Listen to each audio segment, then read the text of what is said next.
It's always a pleasure to have you join us on the program Healthy Living with yours sincerely, Oloije Oihokai.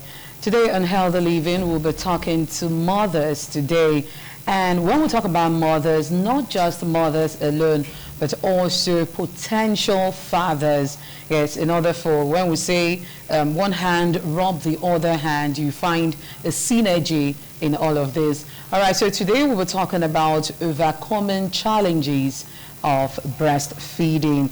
And to do that with us is the person of Mrs. Brima Falilat. She is the Assistant Director of Public Health Nursing. Good afternoon, ma'am. Good afternoon, everybody. Okay, now we're looking at overcoming breastfeeding challenges. We know lots of women, when they are pregnant, they look forward to, feeding their young, tending to their young. And in the process of doing that, you find some person saying, oh, I'm not lactating. I put to bed today, and the nurse says, mother, put baby to breast. And I'm telling the nurse, I can't put my baby to breast because I am not lactating. And sometimes you find the parent or the mother being emotional, and to her, this is what I love to do. This is what I want to do. Why is this thing not forthcoming? So we want to know, what are these challenges?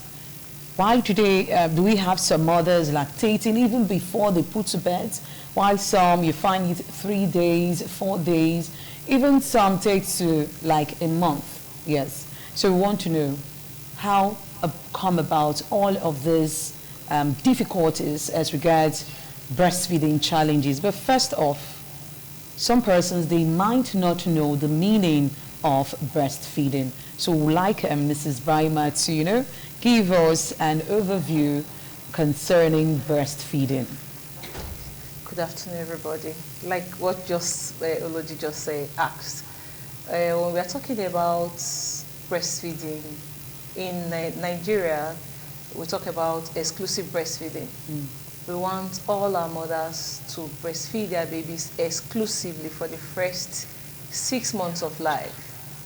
The first 6 months of life. And this preparation starts from antenatally. From the time the woman gets pregnant to the time she starts visiting her gynecologist, from there on, we start teaching them on the importance of breastfeeding.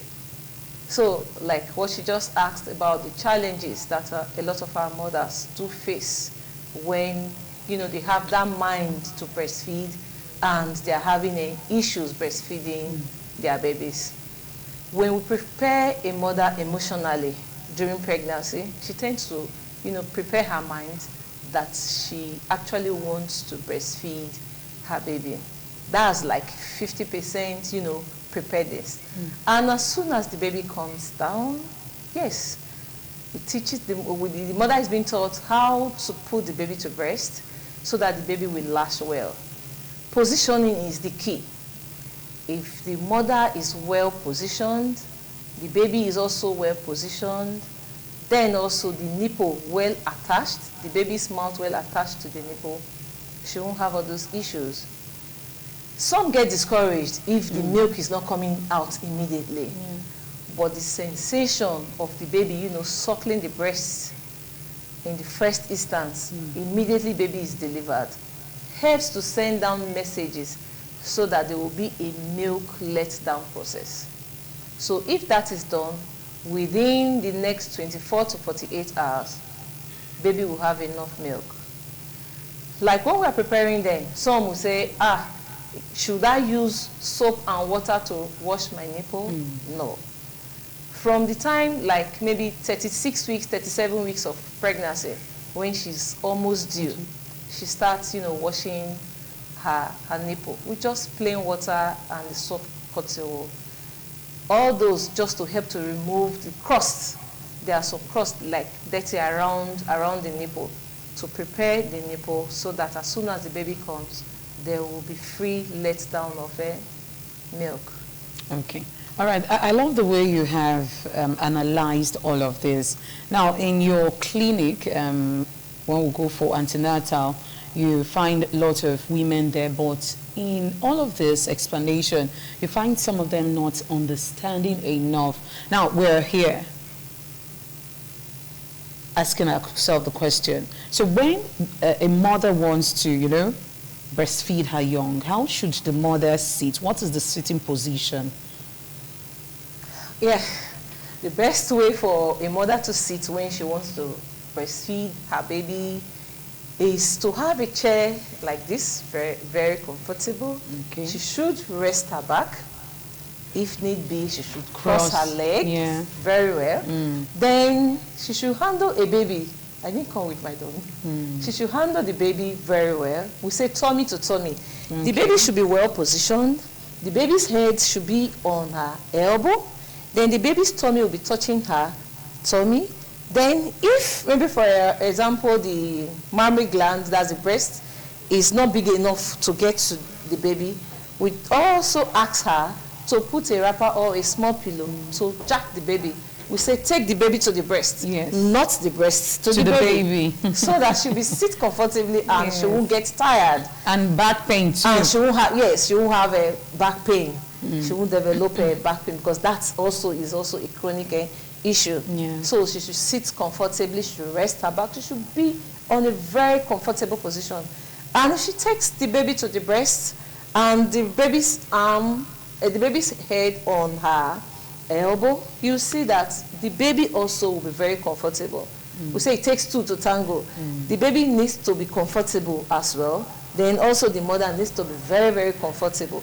She can be there for 30 to 45 minutes breastfeeding the baby without experiencing any discomfort. Okay. Okay, now, why do we have difference?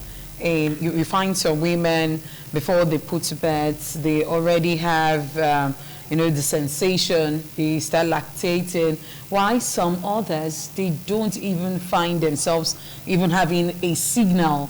Now, why do we have this difference? Yes, just like every individual makeup, we are all different. We are all different. Some individuals, some women, they experience delay in milk let down. They experience delay. We have some, even before the baby comes down, they've already started, lactating very well. Why some? It takes some number of days. Then for those ones, we will not have, a specific way of counseling them, because some of them, they will now they have some kind of emotional issues that, oh, baby is hungry, they really want to do exclusive breastfeeding, they are having issues that baby is not having enough milk. So individual counseling for those few ones that will not have milk as at that period. Okay. All right. So do we have a kind of maybe the diet that a mother needs to undergo in order to have enough milk for the baby, for the child? Yes, like we say you are what you eat. Is what you take that you can actually produce. We advise our nursing mothers that they should eat adequately. Unlike before, we say balanced diet. There's nothing like balanced diet again. We say adequate diet. All composition of meal, carbohydrates in moderation, protein also in moderation, fat, then enough of fluid, water also, so that the woman can, produce enough milk. We are not asking the woman to go and eat every, a full bowl of pounded yam. Some people just believe that, oh, take enough pounded yam, take enough pap. Just take everything in moderation, take enough fluid, then you have enough breast milk to So how essential is water to the nursing mother? Yeah, because the breast milk also is made up of water. So when she takes enough water, it also helps to drive down enough milk for the baby. So that's why the woman that is breastfeeding, once she breastfeeds, sometimes you see that she goes empty. She feels dehydrated. So she needs to replace her body fluid. So she needs that water. Whether she's going to take it in the form of just plain water, pap, or tea, like that. So she needs to get enough quantity of water. Okay, now we find some mothers, especially the aged mothers, they say, you're not giving your child water. Why is your child not having water? And you're like, Mommy, practicing, what do they call it now? Exclusive breastfeeding. And they'll be like, no, when the child is even taking the breast milk, the child also needs water. You as a woman, why are you not taking water? So we want to know, does this actually follow that when one is breastfeeding, you can also give your child water? Yeah, we'll also go back to the definition of exclusive breastfeeding. Means breastfeeding your baby exclusively for the first 6 months of life without water or any formula. So, yes, a lot of our mothers, they are being pressured by their mother-in-law or any elderly woman around them that they should give their baby water. But the practice or the teaching is that no water for the first 6 months. Baby will take the breast milk and there is enough water. We normally tell them to practicalize it. You tell grandma, you don't need to quarrel about it because these are elderly people helping us to care for our baby. It's just, you know, in a friendly manner. Grandma, nurse told us that we have enough water in the breast milk, that if you express your breast milk inside the cup, you see that the little milk will settle at the bottom, then you have enough water at the top. So baby doesn't need extra water. Sometimes they will tell you that baby is dehydrated, baby is having hiccup, baby needs water, baby is having hiccup, baby can be put to breast and baby will have enough milk and enough water inside the breast. But there is no room for additional extra water for baby, and baby will grow well. Okay. All right, many thanks, Mrs. Brahima, for making our time to be with us today to talk to mothers. Now, we have been talking to mothers, like I did say earlier, not just mothers alone. So when we come back from the short break, we'll be looking at how fathers can also help nursing mothers to, you know, help in all of this, the challenges in breastfeeding. All right, so when we come back, we'll look at these and many more. Don't go nowhere. All right, many thanks for rejoining us on the program, Healthy Living. Now, the reason why I love Healthy Living is the fact that you need not go to the hospital. I'm not saying you should not go to the hospital. No, you should. But you get a first-hand information concerning so many things that has to do with you and I. And in letting in on all of this information, you get to know, okay, the next step to take in order for you to go to the hospital. All right, so we're still here, Oloije Rikokai, myself, and of course, Mrs. Brahima Falilat. She is here with us to educate us more on challenges on breastfeeding, overcoming the challenges of breastfeeding. Now, yeah, we're talking about fathers. Yeah. It takes two to tango. Yeah. When a woman isn't having peace of mind in the home, do you feel the woman will be happy enough to tend to her younger one? So how do fathers come in all of this? Well, some of our fathers, they do come to attend antenatal clinic. Wow. They listen to nice health one. talk. Yeah, they do. They listen to health talk. Like, you know, when federal government increased the maternity leave, they also gave 3 weeks to fathers to have a paternity leave. Sorry, I need to cut you there. You said when federal government did what? When they gave 6 months maternity leave for our nursing mothers, they also introduced what we call paternity leave, so that the father will also be able to support the newly delivered wife. So if you educate the man from antenatal, from ab initio, that, oh, this baby is going to be breastfed exclusively, they also tend to support. They have some maybe other chores that the woman needs to attend to while at home. The father will just take up all those tasks so that the newly delivered woman will have time to breastfeed the baby. If baby is well breastfed and if baby is full, baby sleeps well, baby will be relaxed, everybody will be relaxed. It saves money, it saves time. The mother or the father is not going outside to get, you know, artificial milk. So everybody will be happy. Yeah. Okay. All right. Now, we're talking about fathers. What will you say to those fathers that all they know is, oh, did you give birth to Jesus? That's the next question to ask their wife. So what's your advice to men that have those kind of mentality? Well, to me, I believe it's because they don't know.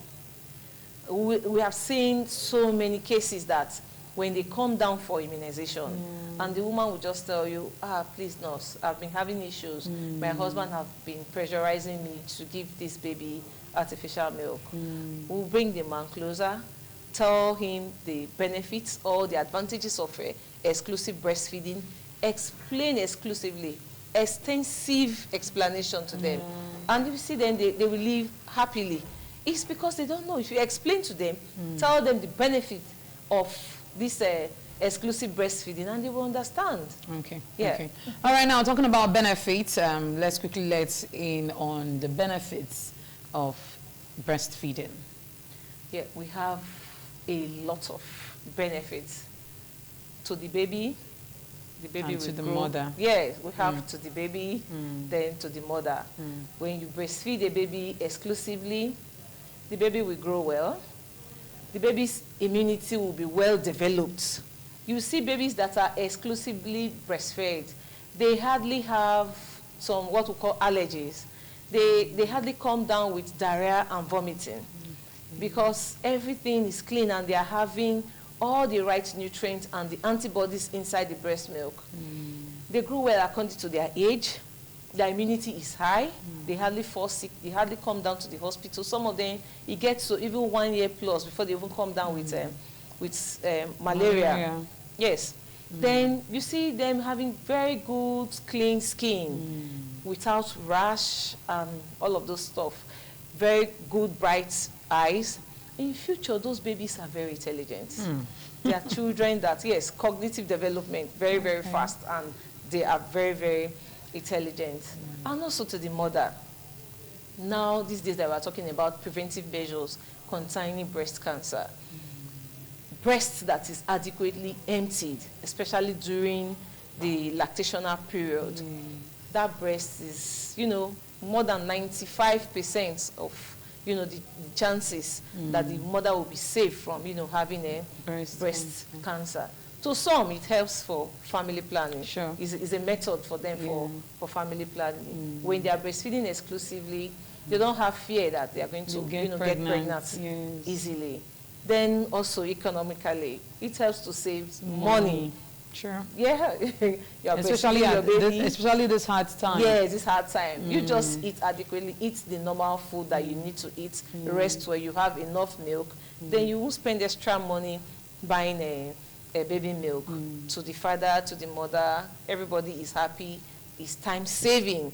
You don't need to put out time to say, oh, I need to prepare artificial milk. Oh, I need to go and wash the bottle and all that. Baby cries, just jack the baby, put the baby to the breast, baby suck, and everybody will be happy.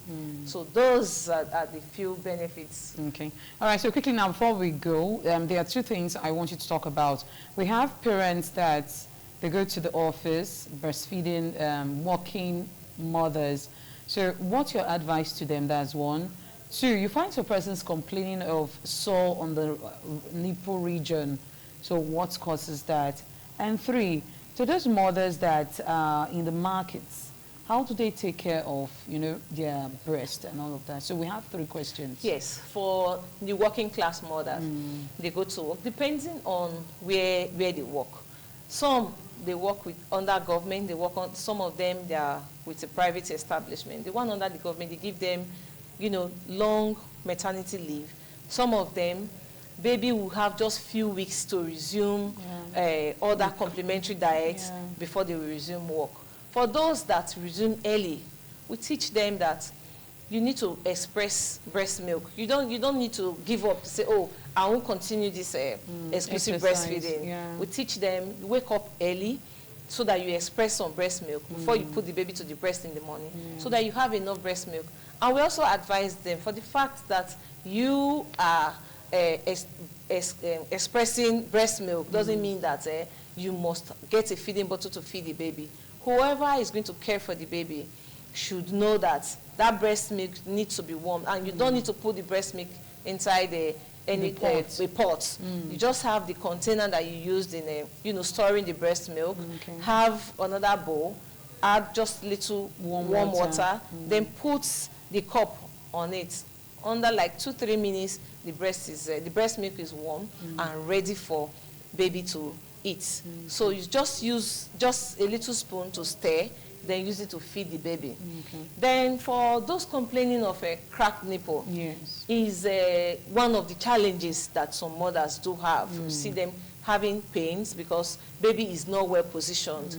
For baby that are not well latched on the breast, if the baby is not well positioned, you see them having cracked nipples. And for those kind of mother, for them to breastfeed for a longer time, they feel pains.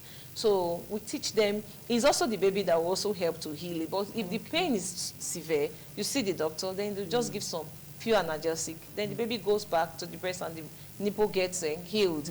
It's not an issue that, oh, the mother is having cracked nipple, then the woman will avoid that particular breast, that the woman will not be feeding the baby again. It will further cause more issues, having engorged breast and all that.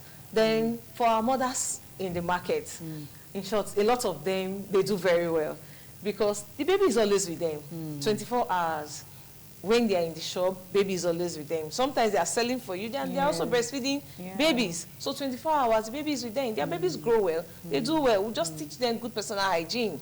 You have to wash your hands before you use that hand to bring out the breast from the bra to put inside the baby's mouth. You see some of them when you go to the market, because we do visiting and we go around. We are community nurses. We visit marketplaces, we visit houses, and on the spot we just, you know, do our assessments. You see some of them 24 hours, baby will just be there with them. Baby is sucking and baby is, you know, growing well. They are, if you take statistics among those market women, most of them, they are the ones that practice exclusive breastfeeding. True, true. All right, so finally, your advice to women out there. My advice to our mothers, our strong mothers, remember the babies that you are carrying. They are our future leaders. So you are just a caretaker. As you are a mother to them, our babies are special to us. So we advise that from pregnancy, try to make up your mind that you want to breastfeed your baby exclusively. If you do, you will be happy. All the benefits that I mentioned, you will see them. Your baby will grow well. Your baby will be very, very intelligent, very, very smart. So we advise you to practice exclusive breastfeeding for all your babies. Thank you. All right, thank you so much, Mrs. Brima Falilat. She is the Assistant Director of Public Health Nursing. Thank you so much, and thank you for advising mothers and fathers also. Remember, health is wealth. Till I'll be seeing you again next week for another exciting time on Healthy Living. If you have issues as a breastfeeding mother, go to the hospital and go seek advice from these women. Till then, to have yourself a blessed day. Bye for now.